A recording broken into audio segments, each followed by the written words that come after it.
les recherches restent infructueuses. Le 16 décembre dernier, Delphine Jubilard a quitté son domicile en pleine nuit. Et depuis 10 jours, la jeune femme n'a plus donné de nouvelles.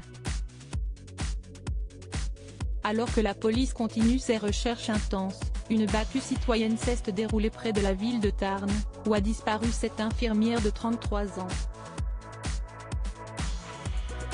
Ce 23 décembre, le domicile de Delphine Jubilard a été perquisitionné par la section de recherche de Toulouse.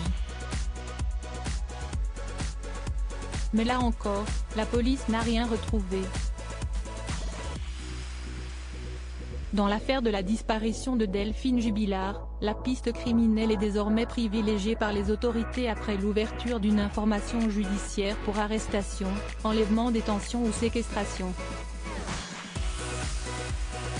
Et pour retrouver la jeune femme, tout va être passé au peigne fin et notamment des lieux stratégiques.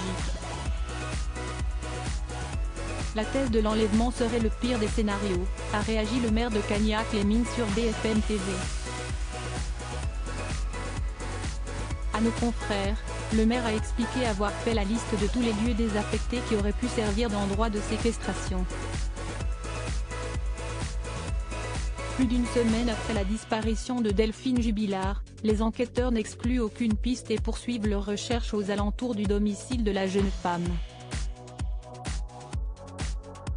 Après la perquisition dans sa maison, Alix-Marie Cabot-Chauméon, procureur de la République adjoint de Toulouse a expliqué, une première perquisition avait déjà été effectuée sous l'autorité du parquet d'Albi. Nous avons jugé qu'il fallait recommencer et approfondir, à la fois dans la maison, mais également aux abords de celle-ci. Aucun élément nouveau ne permet de faire avancer la manifestation de la vérité.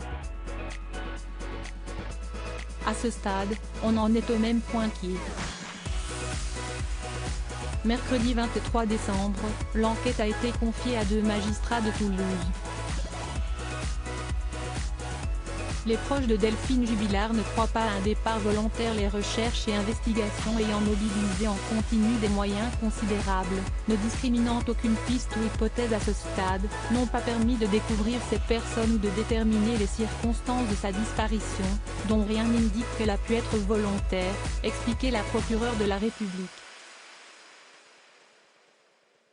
Les faits se poursuivant depuis plus de 7 jours accomplis, revêtent désormais une qualification de nature criminelle. Les proches de Delphine Jubilard ne croient pas non plus à la thèse d'un départ volontaire. Selon une voisine, interrogée par Le Parisien, elle ne serait jamais partie sans ses enfants, elle était trop proche d'eux.